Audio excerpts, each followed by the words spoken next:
स्वागत है दोस्तों आपका यूनिक स्टडी मटेरियल के हिंदी यूट्यूब चैनल पर।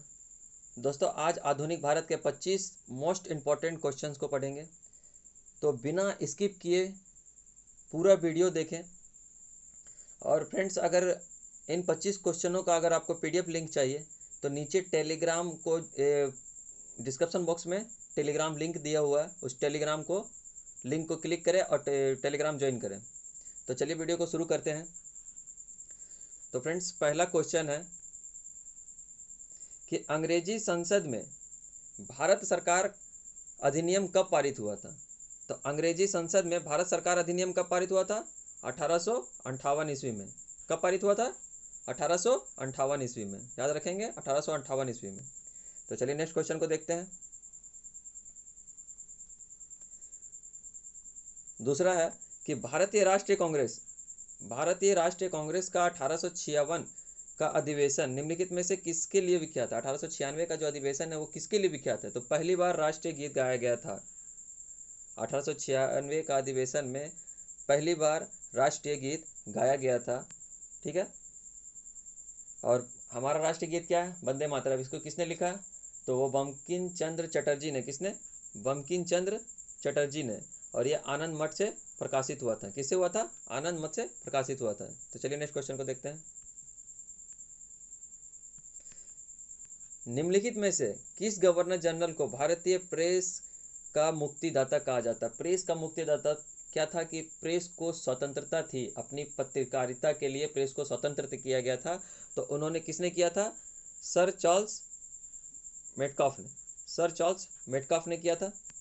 ठीक है, तो सर चार्ल्स मेटकाफ जो थे वो 1835 से 1936 के बीच भारत के गवर्नर जनरल रहे। ठीक है, 1835 से 1836 के बीच भारत के गवर्नर जनरल रहे और उन्होंने प्रेस को पूर्ण स्वतंत्रता दी, अपनी पत्रकारिता के लिए प्रेस को पूर्ण स्वतंत्रता दी। ठीक है, और वह भारत के प्रेस का मुक्तिदाता भी, उन्हें भारत के प्रेस का मुक्तिदाता भी कहा जाता है। तो चलिए नेक्स्ट क्वेश्चन को देखते हैं। समुद्री व्यापार के संदर्भ में करताज व्यवस्था क्या है? करताज व्यवस्था उपयोग किसके द्वारा किया गया था? तो करताज व्यवस्था किया गया था पुर्तगालियों के द्वारा। किसके द्वारा? पुर्तगालियों के द्वारा। अब करताज व्यवस्था है क्या? करताज व्यवस्था जो है वो है समुद्री व्यापार करने के लिए, जो समुद्र में जो व्यापार होता है उसके लिए व्यापारी लाइसेंस चाहिए होता है, व्यापारी लाइसेंस चाहिए होता था, वो थी करताज व्यवस्था। वो पुर्तगालियों के साथ, भारत और पुर्तगालियों के साथ जो व्यापार लाइसेंस था वो था करताज व्यवस्था। उसके बाद 20वीं सदी में अंग्रेजों ने नेवी सर्ट नामक व्यवस्था शुरू की। ठीक है, अंग्रेजों ने नेवी सर्ट नामक व्यवस्था शुरू की।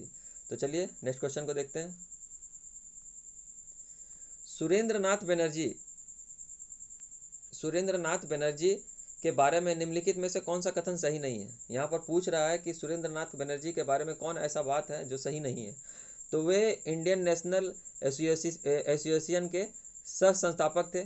ये करेक्ट है, वो थे। और उन्होंने किसके साथ किया था? आनंद मोहन बोस के साथ। किसके साथ? आनंद मोहन बोस के साथ।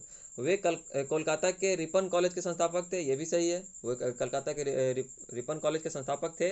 उन्होंने राष्ट्रीय चेतना के कॉन्सेप्ट के लिए जाना जाता है। उन्हें राष्ट्रीय चेतना के कॉन्सेप्ट के लिए जाना जाता है। ये भी सही है, उन्हें राष्ट्रीय चेतना के कॉन्सेप्ट के लिए भी जाना जाता है। उन्होंने आनंद मोहन बोस के साथ मिलकर साधारण ब्रह्म समाज की स्थापना की। ये गलत है, तो हमारा ऑप्शन डी हो जाएगा। ये कथन सही नहीं है, क्योंकि साधारण ब्रह्म समाज की स्थापना जो है शिवनाथ शास्त्री, शिवचंद्र सेन और उमेश चंद्र सेन के साथ मिलकर, और किसने किया था? तो आनंद मोहन बोस के ने किया था। ठीक है, आनंद मोहन बोस, शिवनाथ शास्त्री, शिवचंद्र सेन, उमेश चंद्र सेन। ठीक है, ये चारों मिलके इन्होंने साधारण ब्रह्म समाज की स्थापना की थी। और इंडियन नेशनल एसोसिएशन, जो इंडियन नेशनल एसोसिएशन है उसका जो संस्थापक है वो सुरेंद्र नाथ बनर्जी और आनंद मोहन बोस है। ये दोनों मिलकर इंडियन नेशनल एसोसिएशन की स्थापना की थी। चलिए नेक्स्ट क्वेश्चन को देखते हैं। ये यहाँ पे उस क्वेश्चन का पूरा डिस्कशन दिया गया है जो आपको पीडीएफ में प्राप्त हो जाएगा। और पीडीएफ को पाने के लिए आपको नीचे टेलीग्राम लिंक दिया हुआ, डिस्क्रिप्शन बॉक्स में टेलीग्राम लिंक दिया हुआ है, और वहाँ से टेलीग्राम को ज्वाइन करें। आपको पर हर जीके वीडियो का आपको पीडीएफ प्राप्त हो जाएगा। चलिए नेक्स्ट क्वेश्चन को देखते हैं। बोल रहा है स्वतंत्रता आंदोलन के दौरान रविंद्रनाथ टैगोर ने नाइटहुड की उपाधि किस घटना के विरोध में वापस कर दी थी? तो नाइटहुड की उपाधि जो है वो रविंद्रनाथ टैगोर को 1915 में ब्रिटिश सरकार ने दिया था। ठीक है, देख लीजिए यहाँ पर लिखा हुआ है 1915 में ब्रिटिश सरकार ने दिया था। वो जलियांवाला बाग का हत्याकांड 1919 में हुआ था, 13 अप्रैल 1919 में, जिसके लिए उन्होंने अपनी नाइटहुड की उपाधि जो है वापस कर दी थी। चलिए नेक्स्ट क्वेश्चन को देखते हैं। और उनको जो नाइटहुड की जो उपाधि है, लॉर्ड चेम्सफोर्ड को पत्र लिखा था उन्होंने, जब वापस किया था अपनी नाइटहुड की उपाधि को, तो लॉर्ड चेम्सफोर्ड को उन्होंने पत्र लिखा था। किसे पत्र लिखा था? याद रखिएगा, लॉर्ड चेम्सफोर्ड को। ठीक है, चलिए नेक्स्ट क्वेश्चन को देखते हैं। मुस्लिमों के लिए अलग मतदाता दल के लिए मुस्लिमों के लिए अलग मतदाता दल के लिए किस कांग्रेस अधिवेशन को माना जाता है? तो किस कांग्रेस अधिवेशन को माना जाता है? ऑप्शन होगा यहाँ सी, लखनऊ अधिवेशन 1916 में। ठीक है, मुस्लिमों के लिए एक अलग मतदाता दल के लिए मुस्लिमों के लिए एक अलग मतदाता दल होना चाहिए। किस कांग्रेस अधिवेशन में इस बात को रखा गया था? तो वो लखनऊ अधिवेशन 1916, लखनऊ अधिवेशन 1916 में जो अधिवेशन हुआ था लखनऊ में, उसमें रखा गया था। देखिए यहाँ पर डिस्क्रिप्शन में दिया हुआ है कि 1916 में लखनऊ अधिवेशन में मुस्लिमों के लिए अलग मतदाता दल की व्यवस्था की गई थी। इस अधिवेशन में कांग्रेस के दो धड़ों में गरम दल और नरम दल को वार्ता के लिए एक मंच पर लाया गया था। अंबिका प्रसाद मजूमदार इस अधिवेशन की में कांग्रेस का अध्यक्षता कर रहे थे। कौन कर रहे थे? अंबिका प्रसाद मजूमदार। याद रखिएगा, अंबिका प्रसाद मजूमदार जो थे उस समय कांग्रेस के अधिवेशन में कांग्रेस की अध्यक्षता कर रहे थे। 1916 के लखनऊ अधिवेशन में जो अधिवेशन था उसकी अध्यक्षता कौन कर रहे थे? अंबिका प्रसाद मजूमदार। ठीक है, और जिसमें नरम दल और गरम दल दो धड़ों को वापस आपस में मिलाया गया था, मंच पर लाया गया था, एक मंच पर लाया गया था। चलिए नेक्स्ट क्वेश्चन को देखते हैं। भारत में पहली यूरोपीय बस्ती किस स्थान पर स्थापित की गई थी? तो भारत में पहली यूरोपीय बस्ती जो है वो कोची में स्थापित की गई थी। कहाँ पे की गई थी? कोची में। ठीक है, देखिए केरल के एर्नाकुलम जिले में स्थित, कहाँ पे? केरल के एर्नाकुलम जिले में स्थित कोची पोर्ट भारत का पहला यूरोपीय बस्ती था। ठीक है, यह जल से घिरा हुआ स्थान है। यह कोची के दक्षिण पश्चिम में स्थित है। कहाँ पे स्थित है? कोची के दक्षिण पश्चिम में स्थित है, जो यूरोपियों का पहला बस्ती बना था, कोची। चलिए नेक्स्ट क्वेश्चन को देखते हैं। निम्नलिखित में से किस राज्य ने अंग्रेजों को मुक्त व्यापार के लिए सुनहरा फरमान दिया था? तो वह है ऑप्शन सी, गोलकुंडा। किसने दिया था? गोलकुंडा ने। ठीक है, चलिए इसका डिस्क्रिप्शन देखते हैं। तो 1632 ईस्वी में, कब? 1632 ईस्वी में अंग्रेजों को गोलकुंडा का साथ मुक्त व्यापार करने का सुनहरा फरमान दिया गया था। ठीक है, इसके लिए शुल्क 500 पैगोडा प्रति वर्ष था। जो शुल्क था वो सालाना हर वर्ष 500 पैगोडा का था। और 1632 ईस्वी में गोलकुंडा के साथ मुक्त व्यापार करने का सुनहरा फरमान प्राप्त हुआ था। चलिए नेक्स्ट क्वेश्चन को देखते हैं। सलाबाई की संधि किस युद्ध से संबंधित है? सलाबाई की जो संधि है वो किस युद्ध से संबंधित है? तो सलाबाई की जो संधि है वो प्रथम अंगल मराठा युद्ध से संबंधित है। ठीक है, ऑप्शन बी सही होगा, प्रथम अंगल मराठा युद्ध से संबंधित है। ठीक है, प्रथम अंगल मराठा युद्ध के बाद 17 मई 1782 को सलाबाई की संधि पर हस्ताक्षर किया गया। सलाबाई की संधि पर हस्ताक्षर किया गया। इस संधि पर मराठा साम्राज्य के प्रतिनिधित्व और ब्रिटिश ईस्ट इंडिया कंपनी के प्रतिनिधित्व द्वारा हस्ताक्षर किए गए। किसके द्वारा हस्ताक्षर किए गए? तो मराठा साम्राज्य के द्वारा और ब्रिटिश ईस्ट इंडिया कंपनी के द्वारा हस्ताक्षर किए गए। और इस संधि के द्वारा अंग्रेजों ने सलसेत और ब्रोच पर अपना नियंत्रण कायम किया। कहाँ पर? सलसेत और ब्रोच पर अपना नियंत्रण कायम किया। चलिए नेक्स्ट क्वेश्चन को देखते हैं। बक्सर की लड़ाई ईस्ट इंडिया कंपनी द्वारा किसके साथ लड़ी गई थी? जो बक्सर की लड़ाई थी वो ईस्ट इंडिया कंपनी द्वारा किसके साथ लड़ी गई थी? मीर कासिम के साथ। क्योंकि मीर कासिम के साथ तो और भी लोग थे, लेकिन मुख्यतः वो मीर कासिम के साथ लड़ी गई थी। और वो बक्सर की जो लड़ाई थी 22 अक्टूबर 1764 ईस्वी में, 22 अक्टूबर 1764 ईस्वी में ब्रिटिश ईस्ट इंडिया कंपनी और मीर कासिम बंगाल के नवाब, अवध के नवाब, कहाँ कहाँ देखिए, मीर कासिम बंगाल के नवाब और अवध के नवाब और मुगल सम्राट शाह आलम द्वितीय जो शाह आलम द्वितीय की संयुक्त सेना के बीच लड़ाई की गई थी। इस लड़ाई में अंग्रेजों का नेतृत्व कौन कर रहे थे? Hector Munro. याद रखिएगा कि जो बक्सर की लड़ाई हुई थी उसमें अंग्रेजों का नेतृत्व कौन कर रहा था? तो हेक्टर मुनरो कर रहा था, ठीक है। और मीर कासिम के साथ बंगाल के नवाब थे, अवध के नवाब थे, मुगल सम्राट शाह आलम द्वितीय थे, ठीक। ये तीन मिलके और अंग्रेजों के साथ हेक्टर मुनरो जो उनकी अध्यक्षता कर रहे थे, अंग्रेजों की का नेतृत्व कौन कर रहा था? हेक्टर मुनरो, ठीक है। चलिए नेक्स्ट क्वेश्चन को देखते हैं। निम्नलिखित में से भारतीय शिक्षा का मैग्ना कार्टा किसे कहा जाता है? तो निम्नलिखित में से भारतीय शिक्षा का मैग्ना कार्टा जो वुड डिस्पैच को कहा जाता है, वुड्स डिस्पैच, ठीक है। ऑप्शन ए सही होगा, वुड डिस्पैच को कहा जाता है। देखिए यहाँ लिखा हुआ है कि sir Charles Wood British east India company के नियंत्रण बोर्ड के अध्यक्ष थे। कौन थे? सर चार्ल्स वुड जो थे वो ब्रिटिश ईस्ट इंडिया कंपनी के नियंत्रण अध्यक्ष थे।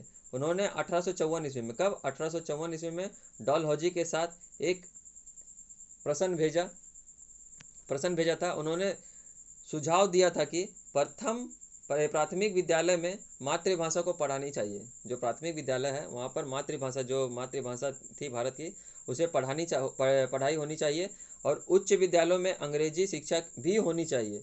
इसे वुड डिस्पैच कहा जाता है, जो उन्होंने शिक्षा में सुधार लाने की कोशिश की थी, ठीक है।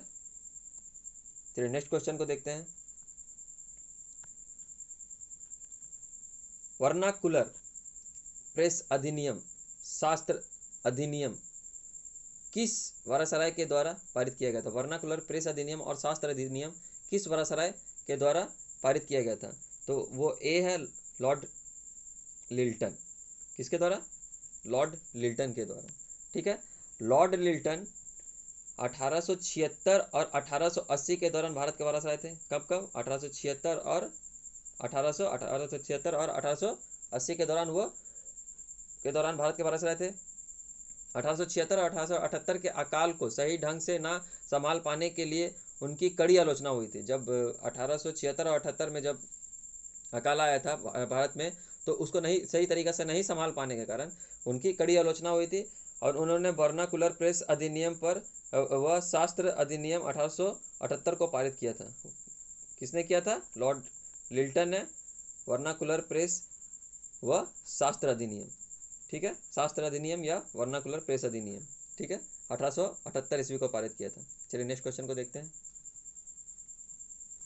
निम्नलिखित में से किस वारासराय की हत्या उनके कार्यकाल के दौरान की गई थी? तो निम्नलिखित में से किस वारासराय की हत्या उनके कार्यकाल के दौरान की गई थी? ए लॉर्ड मियो की जो हत्या हुई थी उनके कार्यकाल के दौरान हो गई थी, ठीक है। लॉर्ड मियो भारत के एकमात्र ऐसे वारासराय थे जिनकी हत्या उनके कार्यकाल के दौरान हुई और वो 1872 में अंडमान द्वीप के पोर्ट ब्लेयर में एक निरीक्षण यात्रा के दौरान पठान ने उनकी हत्या कर दी थी। किसने की थी? पठान ने उसकी हत्या कर दी थी। कहाँ पर की थी? वो पोर्ट ब्लेयर में, अंडमान द्वीप के पोर्ट ब्लेयर में एक निरीक्षण के दौरान उनकी हत्या हुई थी 1872 ईस्वी में। चलिए नेक्स्ट क्वेश्चन को देखते हैं।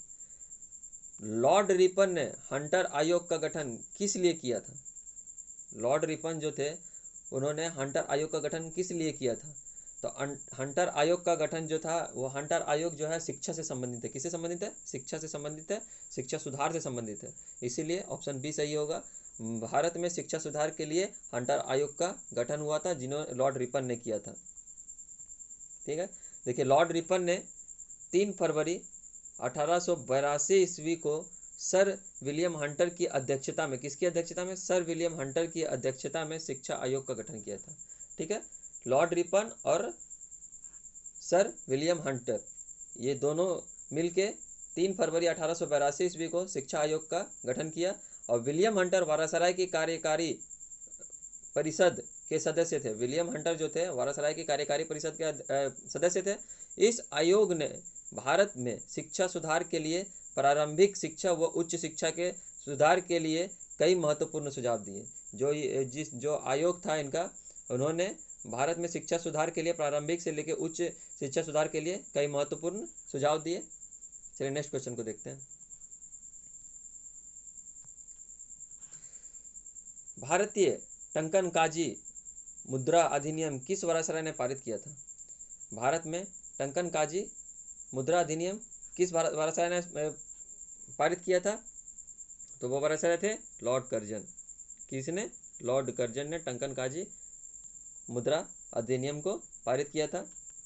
जनवरी 1899 में लॉर्ड कर्जन को भारत का वायसराय नियुक्त किया गया। कब किया गया था? जनवरी 1899 में लॉर्ड कर्जन को भारत का वायसराय नियुक्त किया गया था। उन्होंने भारतीय टंकन काजी मुद्रा अधिनियम 1899 में ही पारित किया। जब क्वेश्चन पूछा जाएगा कि टंकन काजी जो मुद्रा अधिनियम है वो कब पारित किया गया, तो 1899 में। और किसने पारित किया था? लॉर्ड कर्जन ने। ठीक है, भारत को स्वर्ण मानक की शुरुआत हुई थी। ठीक है, चलिए नेक्स्ट क्वेश्चन को देखते हैं। निम्नलिखित में से मराठा मैकियावेली कहा जाता है, किसे कहा जाता है? तो नाना फडणवीस को। किसे कहा जाता है? नाना फडणवीस को। याद रखिएगा, किसे कहा जाता है? नाना फडणवीस को। तो पेशवा शासन के दौरान नाना फडणवीस महाराष्ट्र साम्राज्य के प्रभावशाली मंत्री व कूटनीतिज्ञ थे। कौन थे? महाराष्ट्र साम्राज्य के प्रभावशाली मंत्री और कूटनीतिज्ञ थे। तो यूरोपियों द्वारा उन्हें मराठा मैकियावेली के सुप्रसिद्ध नाम से पुकारा गया। ठीक है, और मैकियावेली के नाम से पुकारा गया। और ब्रिटिश साम्राज्य की बढ़ती हुई शक्ति के दौरान भी उन्हें मराठा साम्राज्य को सकती, जब ब्रिटिश साम्राज्य का जो शक्ति बढ़ रहा था, जब वो भारत के अनेक जगहों पे अपना कब्जा कर रहे थे, शासन ला रहे थे, तो उस समय वे मराठा साम्राज्य को सुरक्षित रख पाए थे। ठीक है, चलिए नेक्स्ट क्वेश्चन को देखते हैं। श्रीरंगपट्टनम की संधि का संबंध किस युद्ध से? जो श्रीरंगपट्टनम का जो संधि है उसका संबंध किस युद्ध से? तो वह है तृतीय अंगल मैसूर युद्ध से। ठीक है, ऑप्शन बी सही होगा, तृतीय अंगल मैसूर युद्ध से। ठीक है, तृतीय अंगल मैसूर युद्ध के बाद, जब तृतीय अंगल मैसूर युद्ध हो गया, उसके बाद 18 मार्च 1772 ईस्वी को श्रीरंगपट्टनम की संधि पर हस्ताक्षर किए गए थे। और इस संधि पर ब्रिटिश ईस्ट इंडिया कंपनी की ओर से लॉर्ड कॉर्नवालिस और हैदराबाद के निजाम का प्रतिनिधित्व, मराठा साम्राज्य के प्रतिनिधित्व और मैसूर शासक टीपू सुल्तान के हस्ताक्षर किए गए थे। किसने किसने किए थे? तो ब्रिटिश ईस्ट इंडिया कंपनी की ओर से किसने किया था? लॉर्ड कॉर्नवालिस ने। याद रखिएगा, किसने किया था? ब्रिटिश ईस्ट इंडिया कंपनी की ओर से लॉर्ड कॉर्नवालिस ने। और हैदराबाद के जो निजाम का प्रतिनिधित्व और मराठा साम्राज्य का प्रतिनिधित्व और मैसूर शासक टीपू सुल्तान के हस्ताक्षर किए गए थे।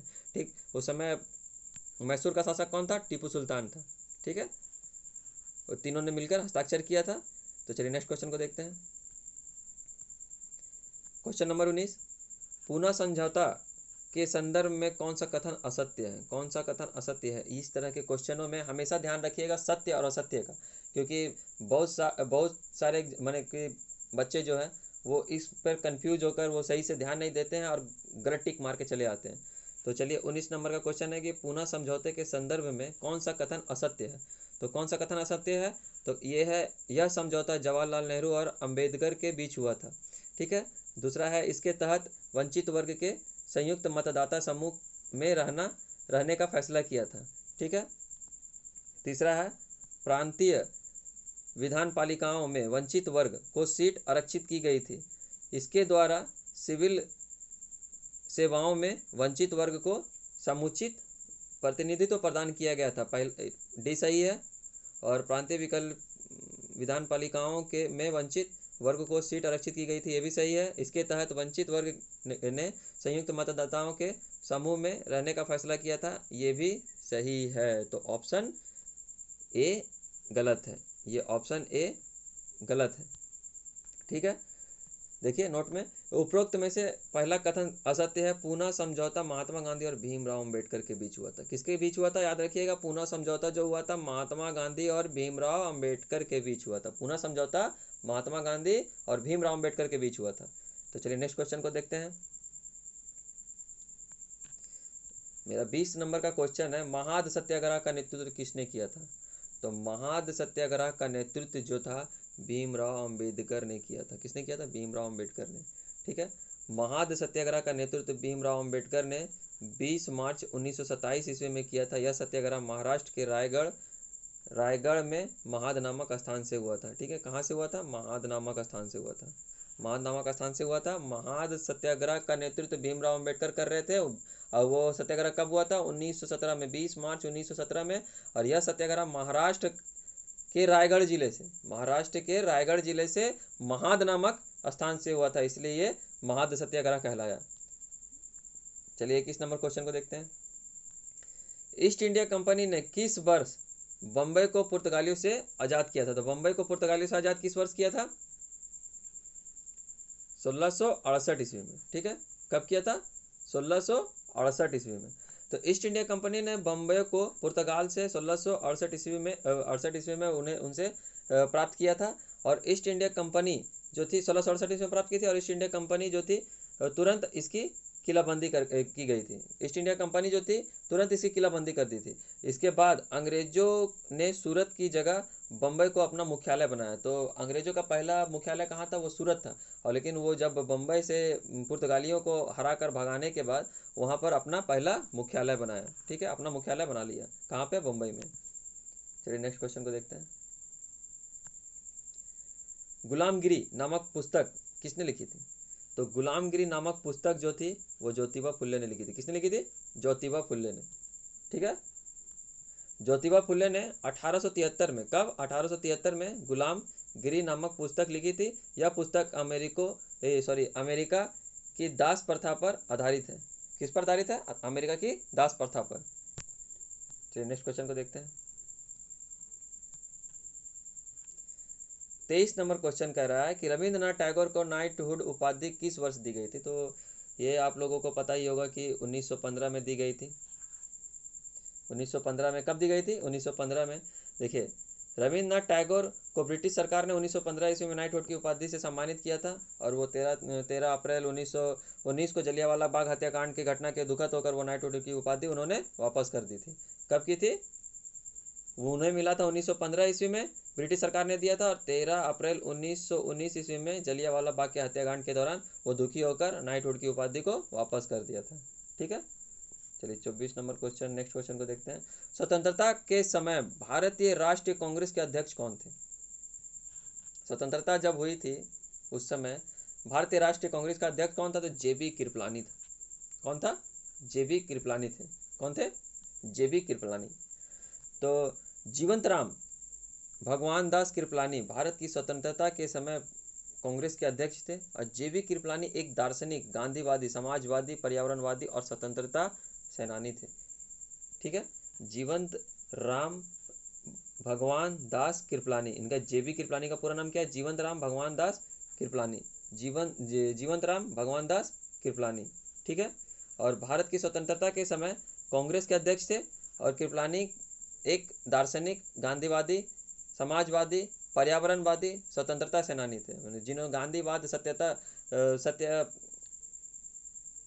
मैंने समाजवादी, समाज को लेकर साथ चलने वाले, पर्यावरणवादी, पर्यावरण के रहन सहन को ठीक रखने वाले, और स्वतंत्रतावादी सेनानी थे, स्वतंत्रता सेनानी थे। चलिए नेक्स्ट क्वेश्चन को, लास्ट क्वेश्चन को देखते हैं हम। भारतीय पुरातत्व विभाग को अस्थायी संस्था कब बनाया गया? भारतीय पुरातत्व विभाग जो थे उनको अस्थायी संस्था 1906 ईस्वी में बनाया गया। कब बनाया गया? 1906 ईस्वी में। और है कि भारतीय पुरातत्व विभाग की स्थापना जो है 1861 में अलेक्जेंडर कनिंघम ने की थी। और वर्ष 1906 ईस्वी में इसे स्थायी बनाया गया।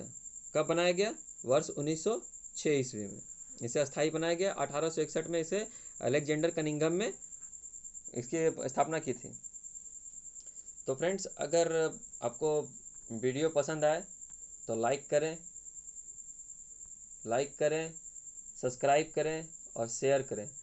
तो अगर फ्रेंड आपको वीडियो का PDF लिंक चाहिए तो टेलीग्राम ज्वाइन करने के लिए डिस्क्रिप्शन बॉक्स में टेलीग्राम लिंक दिया हुआ है, वहाँ पे आइए और टेलीग्राम लिंक को क्लिक करें और टेलीग्राम में जाके टेलीग्राम को ज्वाइन करें। आपको प्रतिदिन जितने भी वीडियो बनाए जाएंगे सारे के सारे पीडीएफ आपको अवेलेबल कराया जाएगा। तो वीडियो क्वेश्चन के डिस्क्रिप्शन के साथ आपको पीडीएफ मिलेगा। ठीक है, जय हिंद फ्रेंड्स, चलिए बाय।